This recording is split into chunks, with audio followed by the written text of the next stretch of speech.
এৰাবাৰী বুঢ়ীগাং পঞ্চায়ত সংৰক্ষণ মুক্ত কৰক। বুঢ়ীগাং এৰাবাৰী পঞ্চায়ত সংৰক্ষণ মুক্ত কৰক। আমাৰ দাবী ন্যায্য দাবী ৰাইজ আজি জাগিছে। ৰাইজ আজি জাগিছে। ৰাইজ আজি জাগিছে।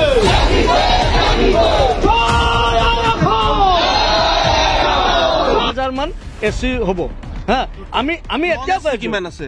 নন এচিটো আমাৰ গাঁৱতে 4,000 ভোটাৰ 4,500 ভোটাৰ আমাৰ গাঁৱতে তাৰপিছত আৰু গাঁওখিনি আছে আৰু সেই ৱাৰ্ডবিলাকতো নন এচি মানুহ আছে যিখিনি ৱাৰ্ডক মানে নক্তৰ্পণত আনি যিখিনি ৱাৰ্ডক লগত লৈ এইটো এচি কৰাৰ যিটো এটা পৰিকল্পনা কৰা হৈছে ইয়াত কিন্তু আমি এতিয়াও কৈ আছোঁ যে কোনো এটা জাতি বা কোনো এটা জনগোষ্ঠীয়ে সাংবিধানিকভাৱে যিটো পাবলগীয়া অধিকাৰ তেওঁলোকক সেই অধিকাৰৰ পৰা বঞ্চিত কৰিব নালাগে আমি তেওঁলোকক সেই অধিকাৰৰ পৰা বঞ্চিত কৰক বুলি আমি গলিয়াবাসী ৰাইজে কেতিয়াও কোৱা নাই আমি মুকলিভাৱে এটাই কথা কৈছোঁ যে পুৰণা পেটাৰ্ণৰ যিটো পঞ্চায়ত আছিলে গলিয়া গাঁওখনক এৰাবাৰী গাঁওখনক যিটো ৰাজগাঁও হিচাপে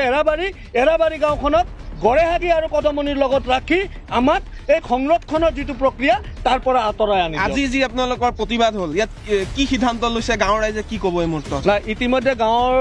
যথেষ্ট সংখ্যক ৰাইজ আজিতো ঘৰত গাঁৱৰ প্ৰত্যেকখন ঘৰৰ এজন দুজন কৰি মানুহ আজি সভাত আহিছে সৰ্বসন্মত সিদ্ধান্ত হৈছে যে আগন্তুক পঞ্চায়ত নিৰ্বাচনত যদি এই যিটো সংৰক্ষণৰ ব্যৱস্থাটো যদি নুঠে এইটোৱে বাহাল হৈ থাকে তেতিয়াহ'লে আমি পঞ্চায়ত নিৰ্বাচনত গলিয়াবাসী ৰাইজে ভোটদানো নকৰিব ভোট বৰ্জন কৰিব আৰু কোনেও তাৰমানে নিৰ্বাচনত অৱতীৰ্ণ নহ'ব নিৰ্বাচনত কোনো এটা ৱাৰ্ড মেম্বাৰে হওক কাউন্সিলাৰে হওক বা তেনেকুৱা ZPC হওক আমি একেবাৰে বৰ্জন কৰিম আমি ৰাজনৈতিকভাৱে আমি অকল তাৰমানে ইয়াত আৰু এটা কথা আছে দেই গাঁওখনে সম্পূৰ্ণ নিৰ্বাচন বিমুখ হৈ আমি বহিম পঞ্চায়ত নিৰ্বাচনত ইয়াত এইটো নহয় যে কোনোবা এটা ৰাজনৈতিক দলে আহি ইয়াত নিৰ্বাচনী প্ৰচাৰ কৰিব কোনোবাই নকৰিব সেইটো কথা নহয় ইয়াত সম্পূৰ্ণভাৱে গলিয়া গাঁও আমি নিৰ্বাচন বিমুখ হৈ আমি ইয়াত নিজৰ দায়িত্বটো পালন কৰি থাকিম ৰাইজৰ সকলো ৰাইজৰ ইয়াত সিদ্ধান্ত আছে প্ৰথমতে আমি ক'ব লাগিব যে আমি কোনো জাতি জনগোষ্ঠীৰ আৰক্ষণ যিটো সংৰক্ষণ তাক লৈ আমি বিৰোধ কৰা নাই আমাৰ কথাটো হ'ল গলিয়াবাসী ৰাইজৰ যিটো ইয়াৰ আগতে গড়েহাগি গলিয়া আৰু কদমনিক লৈ যিখন পঞ্চায়ত আছিলে সেইটো পেটাৰ্ণত আমাক পঞ্চায়তখন দি দিয়ক আজি আপোনালোকে এটা কথা চাওক প্ৰায় 5,000 হেক্টৰ মাটি পথাৰ মাটি পাৰ হৈ আমি যাব লাগিব পঞ্চায়তলৈ 3খন দলং পাৰ হৈ যাব লাগিব আমি নৱগঠিত যিটো পঞ্চায়ত 3খন দলং পাৰ হৈ যাব লাগিব তাৰপিছত সেইটো সময়তে আমি গোটেই যিটো পৰিকল্পনা আমি বুজি পাইছিলোঁ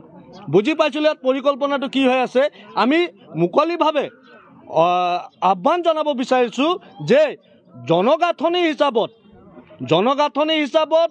যিমান সংখ্যক ভোটাৰ আছে গলিয়া গাঁৱত আজি 4,500 ভোটাৰ থকা গাঁওখনক যদি সংৰক্ষণৰ ক্ষেত্ৰলৈ আগুৱাই লৈ গৈ যদি সৰু গাঁও এখনৰ লগত আমাক মিলাই দিয়ে আমি কোনো জাতি জনগোষ্ঠীৰ সাংবিধানিক যিটো অধিকাৰ সেইটো অধিকাৰ তেওঁলোকে পাব নালাগে বুলি আমি কোৱা নাই আমি এই কথাটোৱে ক'ব বিচাৰিছোঁ যে গলিয়া গাঁওখনক তেনেকৈ যথেষ্ট দূৰত থকা গাঁওখনৰ লগত জড়িত কৰাই সংৰক্ষণ কৰা যিটো প্ৰক্ৰিয়া সেই প্ৰক্ৰিয়াৰ পৰা গলিয়া গাঁওখনক আঁতৰাই আনি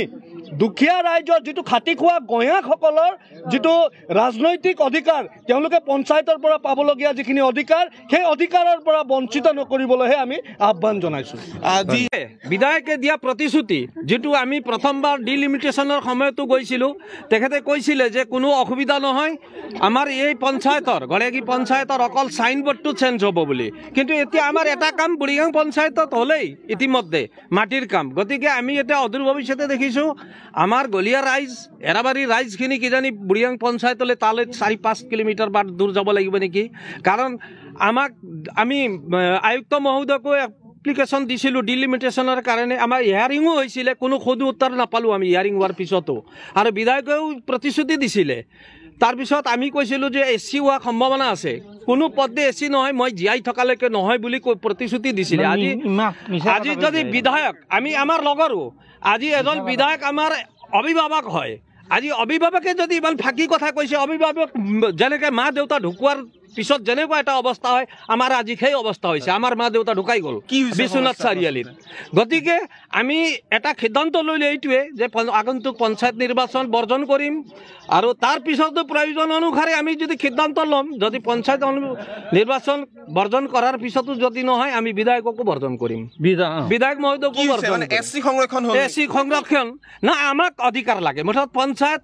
এটা কথা জাতি এটা ইমান 4,000 4,500 ভোটাৰ থকা এটা টোটেল 7,000ৰ ভিতৰত 4,500 অকল আমাৰ গাঁৱতে আছে গলিয়াত ইমানখিনি জনসংখ্যা থকা অৱস্থাত যদি কিবা এটা দুটা সিট ৰিজাৰ্ভেশ্যন এটা সমষ্টিত আমি জনা এটা পঞ্চায়তত এটা